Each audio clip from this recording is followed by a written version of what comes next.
الرجيم بسم الله الرحمن الرحيم اقرأ باسم ربك الذي خلق صدق الله العظيم. دا پښتونخوا وطن د ډیرو پګندګار تاریخي سیمه کې راغونډ شو راغلو درنو مشرانو ځوانانو د ګوند د تنظیم ذمہوار ملګرو ډیره زیاته مننه کوو ستاسو راټولو چې نننې دا 23 تاریخ د اکتوبر چې دا د پښتنو د کلتور د ورځ په نامه باندې مانځلې کیږي او تاسو نن ورځ کې ډېرې مهمې غونډې په دې کې جوړې کړې دي تابع کړې دي نو ډېر زیات خوشحاله یې ستاسو په دې هڅو باندې دا هلې ځلې هم د قومي سیاست د ژوندي کولو د پرمخ بوتللو لپاره عملي کار دی او بیا دا نننۍ ورځ یا دا نننۍ اوسنۍ غونډه دا موږ ویاړ ګڼو د ځان لپاره چې په هغه تاریخي سکول کې ښوونځي کې موږ ولاړې ناست دي او د خپل وطن د قام په فکر باندې راغونډ شوي چې له دې ښوونځي سره د هغه یو ستر تاریخي اتل او شخصیت نوم تړلی شوی دی چې د هغې په اړه باندې د افریقې نلسن منډیلا غوندې خلک وایي چې موږ سیاست او د عدم تشدد مبارزه دا د باچا خان بابا نه زده کړې ده دا ډېر ویاړ دی زموږ ستاسو ټولو لپاره او بیا دا هم ویاړ دی چې د نن نسل کاله وړاندې د دې خپل پښتون قام علم ته تعلیم ته جدت ته ساینس ته دین او دنیا ته د راښکلو د پوهه کولو د هڅو په سلسله کې چې د باچا خان بابا خدای خدمتګار او د انجمن اصلاح الافاغنه د سوري لاندې تر د ترنګزو باباجي پورې چې کوم د آزادو مدرسو آزادو سکولونو کومه لړۍ دا روانه کړې شوې وه او دغه علمي تعلیمي ادارې جوړول کېدلې نو د دې سیمه هم په هغه ویاړلې سیمو کې شامله ده چې دلته هم باچا خان بابا آزاد سکول جوړ کړی و او دا په دې بنیاد او سوچ باندې جوړ کړی و چې باچا خان بابا په خپل ژوندلیک کې لیکي چې په 1920 کې کله هجرت مومنټ هجرت تحریک چې کله دا وشو او هغه د ناکامۍ سره مخ شو نو ما په واپسۍ کې د ملګرو سره سلا او مشوره وکړه چې پیرنګی قابض دی غاصب دی په دې خاوره باندې دی به د خپلې خاورې نه وباسو خو څنګه به وباسو دا خاوره به څنګه آزاده نو باچا خان بابا وایي چې موږ په دې باندې ډېر سوچ او غور وکړو او دې نتیجې ته ورسېدلو چې بې علمه قام بې هنره بې سیاسته قام دا کله هم خپله خاوره نشي آزادولی دا کله هم انقلاب نشي راوستلی دا کله هم خپل ولس پر مخ باندې نشي بوتللی نو هغه سلسله د آزادو سکولونو چې په 1910 کې باچا خان بابا او مولانا فضل محمود مخفي او ترنګزو باباجي په 1910 کې د هغې ړومبې شروعات کړي وو بیا ترنګزو باباجي د شیخ الهند مولانا محمود الحسن صاحب په وینا چې کله به د قبایلي سیمو ته آزادو سیمې ته هجرت کولو نو د سکولونو هغه آزادو سکولونو لړۍ چې کومه وه دا ودرېدله دلته یو ډېره تاریخي خبره ده او هغه مخې ته نه راوړل کېږي په کار دا ده چې زموږ ملګري په هغې باندې پوه باچا خان بابا په تاریخي توګه باندې په خپله باندې دا لیکي چې زه به دارالعلوم دیوبند ته تلم او د شیخ الهند صاحب سره به م ناستې کولې مولانا فضل محمود مخفي مولانا فضل ربی نور ډېر دغه وخت علمای حق دا به راسره وو نو باچا خان بابا د شیخ الهند نه هدایات اخیستل چې پیرنګی به څنګه د دې خاورې نه وباسو نو باچا خان بابا په حقیقت کې او دا لیکي هم په خپل کتاب کې چې ما د شیخ الهند نه لاسنیوه کړې وه بیعت مې کړی و ځکه چې کله باجوړ ته رالی نو هلته په جومات کې د ګبري او د زګۍ په جومات کې باچا خان بابا 40 ورځې چیله مې ایستلې وه دغه سوچ او دغه فکر هم دغه سوچ او فکر نن هم په دې خاوره باندې ضرورت دی چې جومات او حجره دا به موږ له یو بل ته رانږدې کولي پښتو او اسلام دا د یو بل خلاف نه دي قام سیاست او اسلام دا د یو بل خلاف نه دي په تاریخي توګه باندې حجره او جومات دا د پیرنګي خلاف یو مورچه پاتې شوي دي چا د غزاګانو په میدان کې مقابله کړې او باچا خان بابا نور ډیر منورین دی د عدم تشدد د سیاست او د قام د بیدارۍ د لارې مقابله کړې ده او دا ډیره لویه ستره مبارزه ده ډیره د ویاړ مبارزه ده تاسو دا هم یاد ساتئ چې دا د دې سکولونو لړۍ چې کومه باچا خان بابا شروع کړې وه نو مقصد د دې څه و دلته هم دا ملګري فریاد کوي چې سکول نه چلیږي نورو ځایونو کې هم دا ګورې زموږ کمزورۍ او بېکارۍ دي تاریخ لیکي چې باچا خان بابا او خدای خدمتګار او مرګرو دغه زمانه کې چې پیرنګي پښتنو له سکول نه ورکولو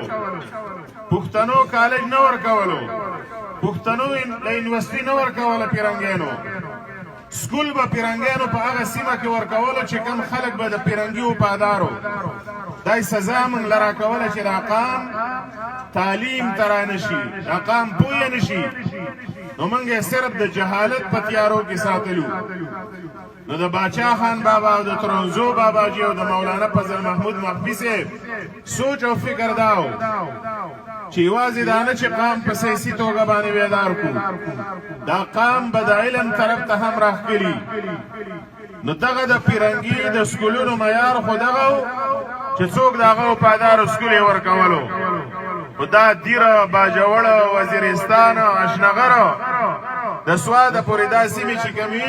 دا پیرنګي د ځان نه باغې نه ګڼلې د ځان نه غداران ګڼل نو همدغه فکر او دغه سوچو چې په 1920 کې به باچا خان بابا راځي نو ترنګزو باباجي او د شیخ الهند صاحب چې کم د علم د خپرولو کومه هڅه وه نو هغه عمل به باچا خان بابا را ژوندی کړو باچا خان بابا کار په غاړه واخیست ځکه ترنګزو باباجي دلته رالی د 1915 نه دی خوا نو د آزادو مدرسو د سکولونو د عمل ودرېدو نو باچا خان بابا او مرګرو ګوره په سخت وخت کې د ګاړو د تګ راتګ نشته تقریبا دغه رنګې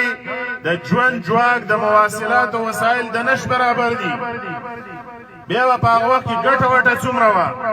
کاروبار روزګار به څومره کمزوری و خو په دې دومره سخت وخت کې چې باچا خان بابا او ملګرو کار کولو نو تاریخ لیکي چې 140 آزاد سکولونه یې پښتنو له جوړ کړل پیرنګي ناست دی د پیرنګي قبضه ده FIR دي جیلونه دي وجنې دي سختۍ دي او په دې حالاتو کې باچا خان بابا 140 دي سکولونه جوړوي او څنګه جوړوي داسې نه چې یو سکول هم زموږ نه ودرېږي یو سکول هم زموږ نه په خساره کې لاړ شي دا 140 دي شوانه سکولونه دا د خسارې نه آزاد روان دي آزاد دا ولې دا ځکه د قام مرسته وسوه د ولس ملاتړ وسره و زموږ خو بدبختي داره په دې پښتون قام کې چې کوم را پکې لږ مالداره شي هغه د استعمار ایجنټ شي چې کوم را پکې لږه پیسه وګټي هغه د پنجابي د تور انګریز غلام شي د دې قام د سب نه رانوځي که نه په موږ کې ډېر مالداره خلک هم شته دي په دې پښتنو کې داسې مالداره خلک شته دي که وغواړو نو دې زما په خیال تقریبا په دغه 140 دیشو کې 14-15 سکولونه دا بېرته موږ فعال کړي دي یعنې دا موږ ته یو پیغور دی چې په 140 سکولونو کې موږ یعنې صرف 14-15 سکولونه را ژوندي کړي هغه هم زموږ نه د مشکلاتو سبب دي او داسې پښتانه شته دی په دې قام کې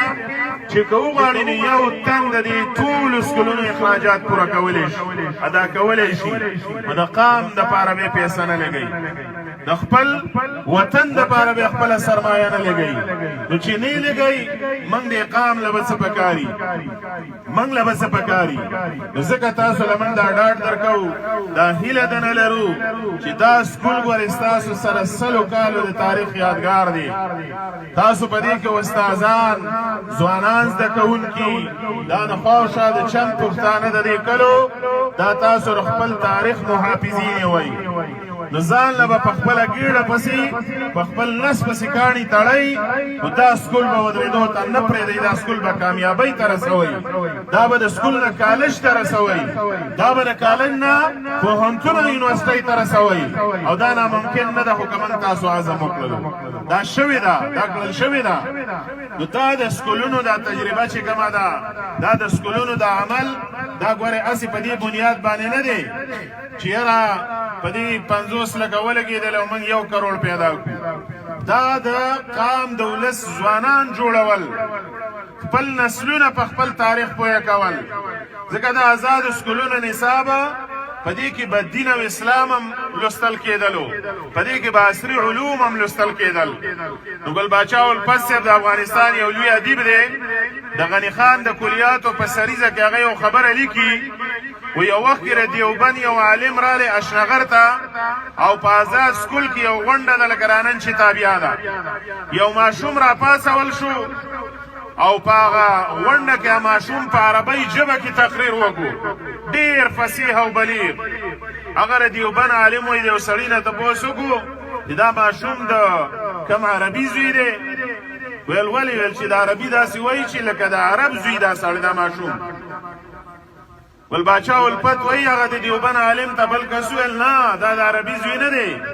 دا د باچا خان زوی غني خان دی دا غني خان دی په بازار سکول کې پاتې شوی د باچا خان تعلیم یې صحیح کړی دی دین یې زده کړی دی او د دنیا علوم یې زده کړي دي نو غني خان بیا کیمیکل انجینیر دغه نه جوړ شو بلاړه تر د لویدیځه پورې ورسېدلو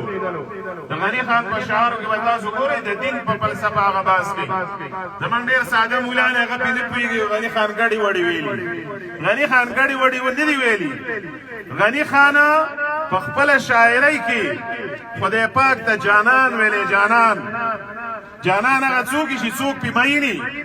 نو غني خان په خدای پاک باندې مین دی د ډېر احترام نه خدای پاک ته جانان وی جانان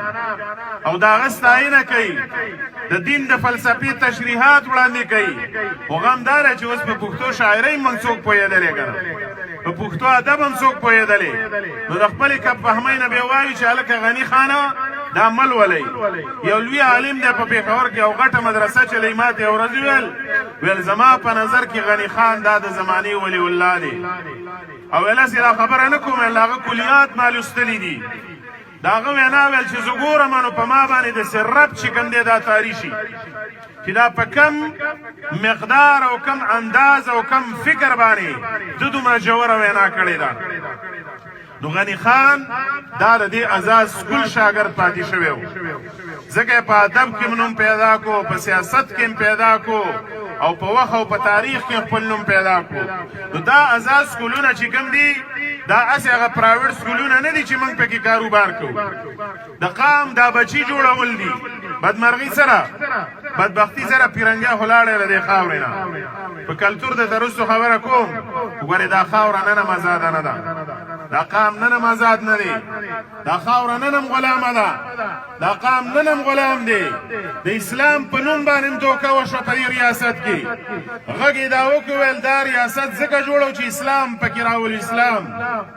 اتیا کاله وشو دا اسلام که په ټانګه کې را روان وي اوس به را رسېدلی وي دا اسلام ولې نه راځي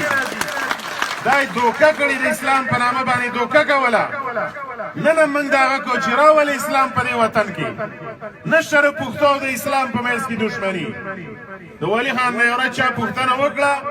ویل ته اسلام منې که نه منې ولي خان ورته وایي زه اسلام منمه خو هغه اسلام نه چې په هغې څوک کاروبار او دکانداري کوي هغه اسلام منم چې د عمر فاروق د دور اسلام و د ضیاءالحق اسلام نه چې د خپل اقتدار دپاره 11 کاله اسلام یادو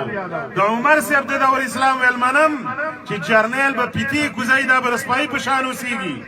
دا خو جرنیلي کوي د اسلام په نامه دا قام دوکه کوي. د 11 کاله جرنیل تېر کړ، اسلام یې راوستو. اسلام چا راوستو په دې منطقه کې؟ تاسو ته پته شته؟ غم خو دا دی چې که موږ قام پرست ځان ته وایو خپل تاریخ نه لولو. په 1948 کې په مرکزي عالیه سردریاب کې باچا خان بابا په 15 د جولای ونیولی شو او په سردریاب کې غونډه د خدای خدمتګارو. هیڅوک د پاکستان جوړېدو نه پس دا غږ نه کوي چې اسلام راولئ. د تاریخ حواله موجود ده چې د پاکستان جوړېدو نه پس لومبې د اسلام غوښتنه مطالبه که دا چا کړې ده نو دا باچا خان او خدای خدمتګارو کړې ده، په 1948 کې کړې ده. او رسمی دا اعلان یې خور کو چې باچا خان بابا ونیولو، تور پیدا ولګوي ول فقیرې پیله 3 لکه روپۍ وړلې. فضل رحیم ساقي صاحب وایي د باچا خان بابا سره صرف 3 روپۍ وي. د دې ریاست ټول تاریخ دروغجن دی، د دې ریاست نصاب د دروغو ډک دی. د پاک سړي په نامه باندې مغالطې بیانوي، دا ځوانان یې رانه ګمراه کړل خپل تاریخ نه. آزاد سټډي وکړئ، آزاد کتاب کتنه وګورئ، آزاد تاریخونه وګورئ او د دې نصابونو په دروغو کې مه راځئ. د دې نصاب وایي پاکستان وسایل سے مالا مال ملک ہے، خو دا به راته ونه وایي چې پښتونخوا وسایل سے مالا مال صوبه ہے. زما ستا وسایل هم د ریاست په نامه کړي دي. پنجاب امن دی، خوشحالي ده، سوکالي ده، کارخانه ده، بجلی ده، ګیس دی، کاروبارونه دي. خو دا ټک نه چې رابره شي د دوزخ ته رالم، دوزخ ته. امن ختم دی په دې خاوره، پښتانه حلال شو په دې خاوره. زمونږ سکولونه والوته، زمونږ مدرسې ورانې کړي، زمونږ بازارونه د لوی سم نه تر میرانشاه بلډوزر کړه.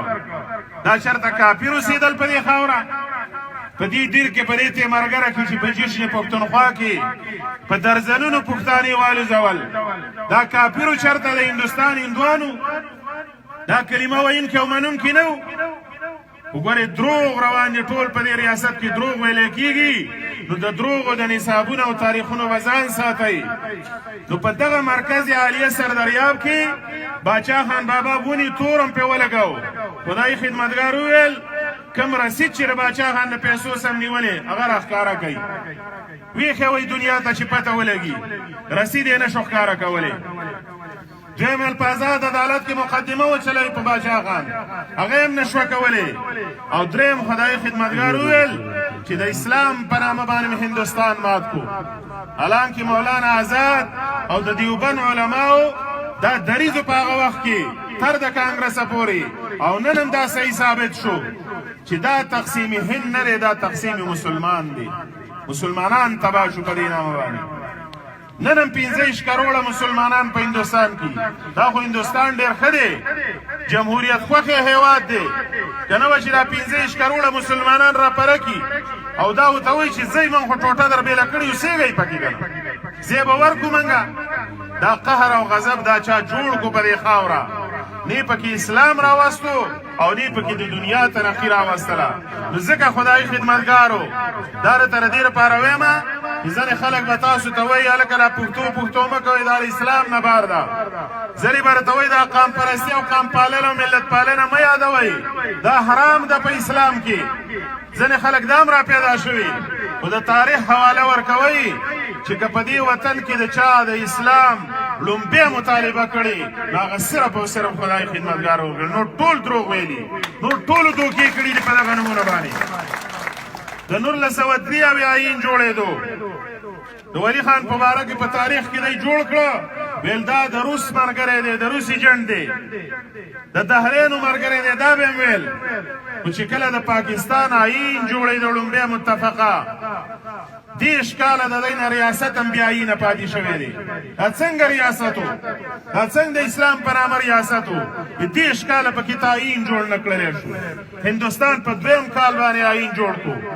او دی د 50 پورې د ډومینین سټیټ دی او مستعمره په توګه باندې پاتې و. د تاج برطانیه د ملکې لاندې به دی پاتې و، هغې ته به سلامانې کولې. دا څنګه ازادي وه؟ دا دروغ او ګنډکپي وه په دې ریاست کې په تاریخ کې. نو د 3 آیین چې جوړېدلو د 3 آیین ولولئ، وکیلان نو لوستي ملګري د 3 آئین آرټیکلز دي چې د قرآن او سنت خلاف قانون سازی باندې کېږي د پاکستان په پارلمان کې. ولی خان رالی لومبی په دقه د قوانین باندې نصرت وکړو چې اسلام به سپریمي په دې ریاست کې. اسلام د هر چا نه وړاندې ولی خان او د پښتنو مشرانو منلی دی، خو توکي نورو خلکو وکړې. نورو په دې لنډ وخت کې 2008 کې 2009 کې په ملکان کې لانجه جوړه شوه. نو لومبی پښتانه جرګه کوي، هلکه وایي جګړه ده راځه جرګه کوو. جرګه وشوله،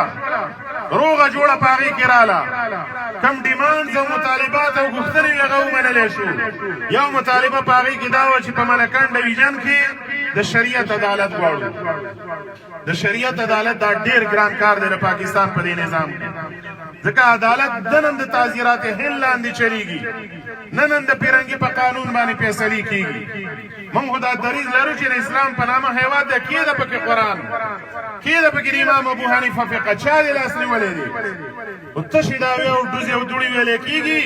نو په ملکن ډویژن کې چې کله خبرې راغونډېدلې د میر افتخار حسین صاحب، ارواښاد بشیر بېلور او پراسیب خټک په مشرۍ کې کومه پرېکړه لیک چې اعلان شو هغه په ټول پاکستان کې وګرځئ، په ټول هیواد کې تپوس وکئ که د پاکستان په کومه سیمه کې شرعي عدالت د شریعت قانون موجود دی، دا په ملکان ډویژن کې موجود دی او دا د شریعت قانون عوامي نشل پارټۍ راوړی دی خاورې ته، هیڅ چا نه دی راوړی. بل نو ثابت دی چې موږ دې نه منو، موږ دې انکار کوو. وګورئ عزیزانو، دا واورئ خبره، جګړه د کفر او د اسلام نه ده، جګړه د پښتنو د وطن ده، جګړه د پښتنو د واک د وطن، جګړه د پښتنو د وسایلو د چور تالان ده، جګړه د پښتنو د وطن د ورانېدل او بچ کېدلو ده، جګړه د سنټرل ایشیا په طرف د بنشۍ او تر د سلیم خان او درپاس او تر د نواپاس 14 د تجارت لارې تر د چمن پورې دا د 20 کاله نه دي پښتنو ته بندي کړل شوي. د واګا بارډر تاسو واورئ، هندوستان ازلي او ابدي دشمن دی. د حقه هندوستان سره واګا لار کولاو ده، د چین څخه خنجراب کولاو دی، د ایران څخه کپتان کولاو دی، او د پښتونخوا لارې بندي کړي.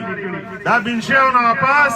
دا منځنۍ ایشیا تر ملکن ډویژن ګیټوې د ګیټوې د سی پیک نه مهمې دي د تجارت په حواله دا لارې، خو دا لارې ستا نه ورکې کړي دي. دا ملکن ډویژن د سرو زرو مرغۍ ده، د سرو زرو. ما د ملکن ډویژن په وسایلو څېړنه کوله چې موږ بجلي څومره پیدا کوو.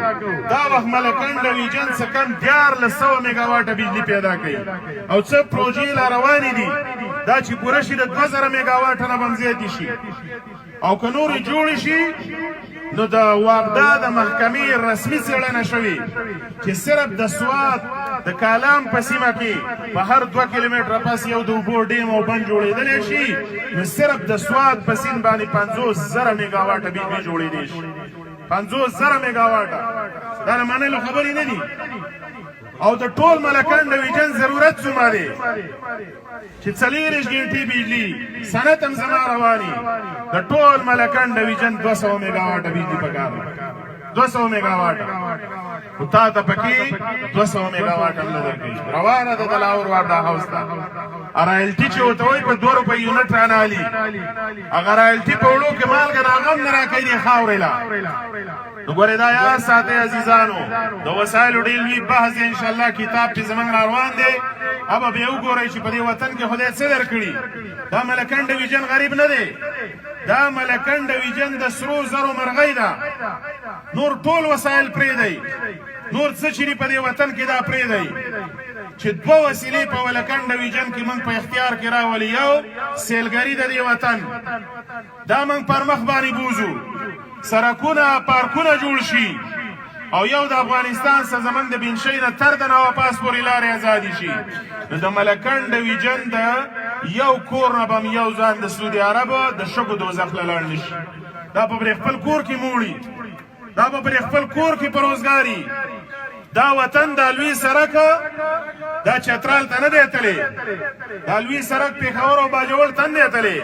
دا سمرقند او بخارا ته رسېدلي لارې دي زموږ ستاسو نیکونو به په قشرو په اسونو باندې جوپې کولې په دې خاوره خپلې لارې رانه ورکې کړې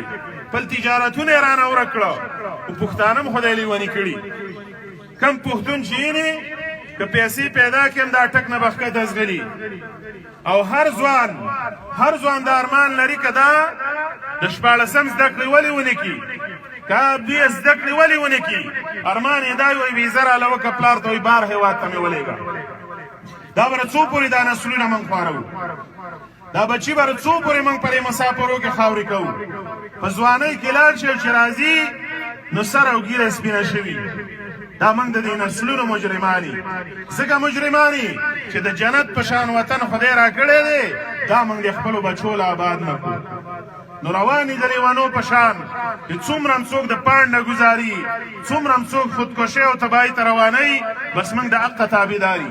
د ځان ملګري کېږو نه د وطن خیرخوا نه جوړېږو د قام خیرخوا نه جوړېږو دا واورئ د خپل وطن سمینه دا د رسول الله صلی الله علیه وسلم سنت دی سنت کم سړی چې د خپلې خاورې سمینه نه لري کم سړی چې د خپلې خاورې څخه خیانت کوي دا د پیغمبر امتي نشي کېدلی پیغمبر علیه السلام د مکې نه ایستل کېدلو عبدالله بن عباس رضی الله عنهما بیا مې مکې ته کتل بیا او دا بیا ویل چې ای مکې که دې ظالمانو شړلی نه وی نو ما نه پرېښودلې دا ورته ګران خپل وطن پښتانه وایي که نه په هر چا خپل وطن کشمیر دی د خدای پیغمبر ته خپل وطن ګران او موږ ته هم مکه ګرانه ده او موږ ته خپل وطن به هم ګراني ځکه دې وطن کې دا یاد لرئ په دې باندې نه کېږي چې زه بار وځم د وطن نه او صرف ځان جوړ کړم زموږ ستاسو شناخت دا په دې خاوره دی دا واورئ د نیکونو ادیرین دي په دې خاوره کې د نیکونو پلرونو هډونه هم دي په دې خاوره کې دا پاکستان نو موږ تاسو په دې خاوره کې وو سکندر راغلی دی هغه ستاسو د تهذیب ذکر کوي سکندر ستاسو د نیکونو د مېړانې ذکر کوي د ګوریا په نامه باندې او بلها تمدنونه آباد دي دلته په دې خاوره کې ستاسو نیکونو دا خاوره 2000 کاله پخوا ساتلې نن هم تاسو د هغه نیکونو نسلونه وایي ګورې لږ به ځان بیداروو لږ به ځان پوهې کوو موږ بیخي دا منورځه کې دا وایو هیڅ یو پښتون د پاکستان نه بغاوت نه دی کړی هیڅ یو پښتون د پاکستان د آیین نه بار خبره نه ده کړې خو مسله دا ده چې په یو پاکستان کې یو خاوره آباده ده او بله برباده ده په یو پاکستان کې په یو ګوټ کې امن دی او په بل کې بدامني ده په یو ګوټ کې کاروبار او روزګار دی او په بل کې نشته دا استحصال ولې دی په دې خاوره دا د څه لپاره کېږي که څوک دا ریاست چلول غواړي نو کم حق یې چې پنجابي او سندي له ورکړی دا حق به پښتنو له هم ورکوي او که نه ورکوي بیا به دا قام بیدارېږي بیا به دا قام خپله جرګه او فیصله کوي بیا لارې شته د قامونو سره خو په کار دا ده چې قامونه دې حد ته ونه رسول شي نو دا پښتانه انسانان دي دا پښتانه مسلمانان دي نو ملګرو په دې پورې تاسو ته ما خبره کوله چې دا د باچا خان بابا سکولونه دا د قام د بیدارۍ شعوري لارې دي شعوري دا ډېرې مهمې ادارې دي ځکه غم خدا دی چې زموږ مسله په نصاب کې هم نشته دی په نصاب کې هم تاسو نه مني ستا ژبه هم په نصاب کې نه مني 100 کاله وړاندې خدای خدمتګارو په دې پښتونخوا کې تر د پرایمري پښتو ژبه رسمي کړې وه خو 100 کاله پس یې رسه څوک نه مني په دې خاوره باندې 100 کاله پس تا تاریخ ځای کولو ته نه دي تیار نو موږ دا غوښتنه کوو چې قطب الدین ایبک او ظهیر الدین بابر او جلیل الدین اکبر دا د پښتنو بچو ته لوستلی کېږي نو غازي عمرا خان د هغوی نه لوی اتل دی په دې خاوره دا ورته ولې نه لوستلی کېږي باچا خان بابا مولانا فضل محمود مخفي د ظهیر الدین بابر نه 20 برخې لوړ اتلان دي دا ولې دې قام ته نه لوستلی کېږي زموږ رښتینی تاریخ ولې نه لوستلی کېږي خو دا ځکه زموږ نه تاریخ پټ کړی چې بیا دا قام بیدارېږي بیا په خپل حق پسې نه کړي بیا خپل حق له به راپاڅي وګورئ لانجه د کفر او د اسلام نه دا واورئ لانجه د پښتنو وطن ته پېښه ده لانجه د پښتنو سرونو ته پېښه ده د سر سړی را پکې پرې نه ښودلو هره ورځ د سر سړی وژلی کېږي هره ورځ د سر سړي ته که تاسو لږ رامخې ته تاسو ته پته ولګي چې دا خبرې موږ کوو دا په څومره لوی ایمان او عقیده باندې کوو دا د سر په بدله باندې دا خبرې موږ کوو خو د دې په مقابله کې د دې قام او د وطن وفاداري چې کومه ده که 100 ځلم دا سرونه وبېللی شي دا راته لویه خبره ښکاري د قام او وطن راته لوی ښکاري ځکه به موږ تاسو ټولو له عزیزانو بیدارېدل به پکاري بیدارېدل او خپل وطن به په خپل آبادولي د کلتور خبره کوئ خو د کلتور سره قام تړلی شوی دا واورئ قامي سیاست او کلتور دا ټولې تړلې خبرې دي سید جمال الدین افغاني صاحب وایي چې د کم قام کلتور وي دا قام څوک نشي غلام کولی چې د کم قام کلتوري دا قام څوک نشي غلام کولی خو چې کله یو قام غلام شو ته پوه شه چې دی خپل کلتور د لاسه ورکړی اوس غم دا دی چې پښتانه په کلتور هم پوهېږو پښتانه په کلتور پوهې نه دي کلتور صرف دې ته وایي شمله یو ورځ په سر کا پکول یو ورځ په سر کا څادر یو ورځ په دا خو جامه ده لباس دا د کلتور ډېره وړه برخه ده څومره پوهان چې زمونږ دي نو د هغوی ټولو فکر دا دی چې کلتور څه ته وایي کلتور که ثقافت دی که سیولایزیشن دی که تمدن تی راوړي که تهذیب تی راوړي که فرهنګ تی راولي که استوګنې تی راولي خو کلتور ژوند جواک دی په دې ژوند جواک کې چې موږ څه کوو دا ټول کلتور دی مذهب هم د کلتور برخه ده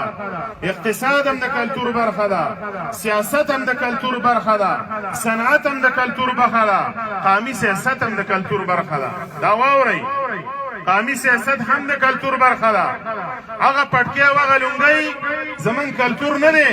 چې دی د قام په غلامۍ باندې خاموش وي دی د قام په بربادۍ باندې خاموش وي کلتور هغه دی چې په دې باندې موږ غږ وکړو چې په دې خاوره باندې څه روان دي په دې خاوره کوم وسایل خدای پیدا کړي په دې خاوره کې کوم شتمنۍ خدای پیدا کړي پرون مې یو کتاب کتلو د افغانستان د بامیان د سیمې ذکر یې کړی د بامیان نوم باورئ په هغه کتاب کې د یو SSR د وخت د شوروي اتحاد یو مستند ساینسي سروې څېړنې په هغې کې نقل کړي په هغې کې لیکي چې صرف د بامیان په خاوره باندې په لږ ځای کې دومره سره زر او تانبه پرته ده چې که د نن سبا زمانې قیمت ته راواړول شي نو 4,000 اربه ډالره قیمت لري صرف د بامیان په خاوره 4 ټریلیون ډالر دا صرف د بامیان په خاوره سمرمند مبارک دا یو اډمي ساینسدان دی له پاکستان دا اډمي چاودنې کړې وې هغه چترال په دې سیند باندې یو سروې کړې وه سروې بیا یې نه ښکاره کوله یو ورځ یې چا تپوس کړی و ویل د چترال په سیند کې یورینیم را روان دي یورینیم دومره طاقت لري چې که 1 کیلو په توانایي کې ور بدل کړی شي نو د نیم پاکستان بجلی 1 کیلو یورینیم پوره کولی شي دومره زوروره ټکنالوژي ده دومره د توانایي شدت لري دا ستا خاوره ډکه ده د دې وسایلو نه دا سیند چې په دې یو ګام کې منځ روان دی دا اوبه نه دي روانې دا د پټرول او د تیلو سیند روان دی خوږه اوبه یو وخت پس به یاد خدایم ژوندي لره یو وخت پس به خوږې اوبه کمیږي په دنیا کې او پاکستان د ټولو نه زیات د دې د خبیثه مخ دی نو صرف د پښتنو په خاوره به خوږه اوبه وي نو ستانه چې دا وطن خالي کوي ستانه چې د وطن کې د بدامنۍ په شکل دا کډوالي راولي نو دا د دې لپاره راولي چې دا وطن څوک ځان ته خالي کوي دا ځنګلې څوک ځان ته خالي کوي ځکه پنجاب کې به څو کاله پس بیا د ګرمۍ د لاسه ژوند نه کېږي کلایمټ چینج را روان دی صرف دا ستا جنتي خاوره بچ کېږي په دې کې حالات دې ته را روان دي نو خدای جغرافیه را کړې ده اکثر مرګري خبره کوي وایي زمونږ د لانجو بنیاد جغرافیه ده جغرافیه له چې د هره لانجه راځي نو دا جغرافیه تاواني نه ده دا جغرافیه مهمه ده دې جغرافیه له سکندر چې راغلی نو سکندر د تر سارا له ولې نه تلو سکندر چولستان له ولې نه تلو امریکا یو SSR او چین چولستان له ولې نه ځي نور دشتو له ستا خاورې له ولې راځي غم دا دی چې ته اوس په خپله جغرافیه خبر نه د خپلې په جغرافیې په اهمیت خبر نه نو باچا خان بابا او قامي سیاستمدار او قامي خدای خدمتګار دا پوه و ځکه د دې لپاره دا قام هغه یې تیارولو حالات را روان دي نور په موږ بدتر حالات را روان دي څه وخت پس د نورو جګړو تابعه ده په دې خاوره باندې او زموږ بدمرغي دا ده چې موږ له خدای خاوره شتمنه راکړه خان زمان کاکړ وایي شتمنه خاوره یې راکړې وه خو ومې بیله ډېره شتمنه خاوره وه خو دا خاوره موږ وبیلله دا د دې خاورې نقصان دا زموږ تاوان دی دا زموږ کمزوري ده د جنوبي ایشیا او د سنټرل ایشیا په چوک کې خاوره درکړې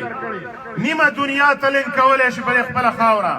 اوس غم دا دی چې ته خو سیاست وپېژنې که نه ته خو کلتور وپېژنې ته خپل قام او وطن وپېژنې نو هله به له دې جوګه شي چې فیصلې سمې وکړي نو فیصلې په اسمان کې نه سمېږي فیصلې به په دې میدان هم سمې کول غواړي په پارلمان کې به هم سمې کول غواړي پارلمان ته به وګورئ د سړي زامن لیږل غواړي بې خونده خلک نه دا د قام نوم یې وشرمو په دغه پارلمان کې خلکو د قام په نامه باندې داغونه ولګول ایمانداره خلک زه اکثر د پی ټي آی ملګرو څخه کله ناست یم ویم موږ له ووټ نه راکړو خو په ځان کې خو لږ د رنګ سړی وګورئ که نه موږ نه وسلایانه خلاص کړو پنجابیان موږ ته بیا پیغور کوي خاندې لکه وایي دا سړی ستاسو ته رالیږلو دي دا خلک ستاسو ته رالیږلو دي دا څوک رالیږي دا رقم نه رالیږي دا په زور زموږ نه دا ووټ څوک کوي د سردار حسین بابک صاحب په مقابله کې موږ بونیر ته تللي وو نو هلته بل یو سړی ولاړ و اوس په لوی منصب باندې دی ما په هغه علاقه کې تپوس کوم مالچر د بونیر لقب به دې له راځي ویل 15 کاله وشو چې نه دی راغلی او دې قام بابک صاحب وګرځولو بابک صاحب یې خبرې نه ویستو بابک صاحب نه دی لوېدلی عوامي نشل پارټۍ بیلات نه دی کړی دې قام بیلات وکړي قام ځان تباه کړو خبرې سړی یې نشته د رنګ سړی پاتې نه شو په دغه څوکۍ باندې د پاکستان پارلمان هم ټیک ده دا بې اختیاره دی بلواک دی په دې وخت کې خپلواک نه دی خو زموږ څه نورې لارې څه دي جیل ته په دې وخت کې یو پښتون نشي ټینګېدلی پایار ته نشي ټینګېدلی دا به ته نورو سختو ته ټینګ کړي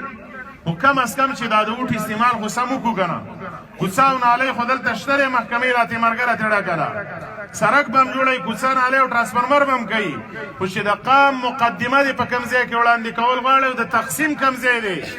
د ویش میدان موږ بیللی د ویش وی په میدان ما جنګی ماله شابسې راکوي او بیا د ویش په وخت کې نه مني زما شهیدان ستا شهید ته بیا شهید هم نه وی بیا ورته هلاک وی هلاک وی پښتانه هلاک شو او یم هلاک خبرې حقیقت دی هلاکي شهید خو ډېره لویه درجه ده چې په قام کې به شهید وشو نو ټول قام به په رنګ ودرېدو د چرګانو په شان د چرګانو په شان چرګان هم دومره به بې رحمۍ څوک نه ویني لکه رامنګ چې ویني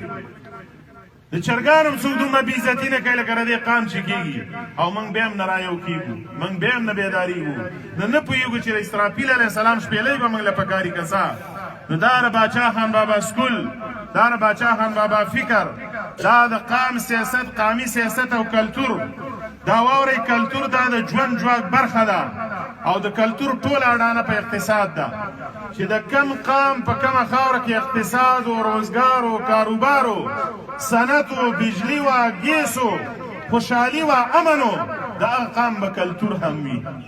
دا قام به ژوند هم جوړي په خاوره کې او که په بده ورځي